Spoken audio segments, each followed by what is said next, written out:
Most of us have procrastinated at some point in our lives, but about 1 in every 5 of us are compulsive about it.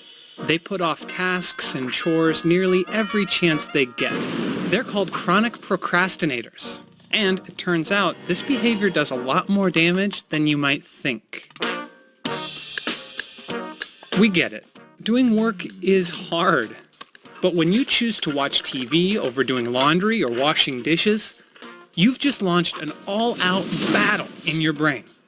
On one side, you have your prefrontal cortex. That's the part of your brain that sets long-term goals and regulates self-control. It's telling you that those dishes aren't going to clean themselves. And on the other side is the limbic system. It deals with pleasure, arousal, and reward. And it's telling you that washing dishes is lame, dude. You'd have a better time doing something else.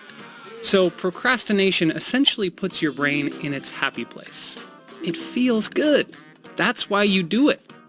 But of course, just because it feels good doesn't mean it's necessarily good for you. For example, several studies have found that undergraduate college students who procrastinated had a lower GPA in the latter half of the semester compared to non-procrastinators. They were also more likely to get sick based on their healthcare visits.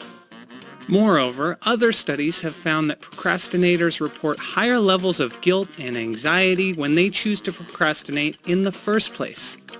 And if you keep it up, researchers have found that chronic procrastination is linked to low self-confidence, low energy, and depression.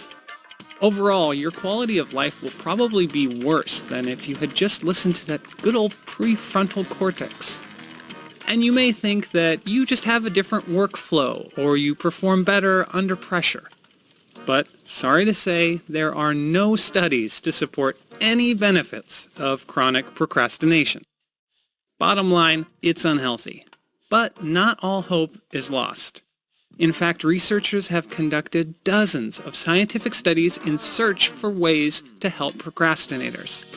What they've found time and time again is how you think about tasks can make a huge difference in how likely you are to procrastinate on them.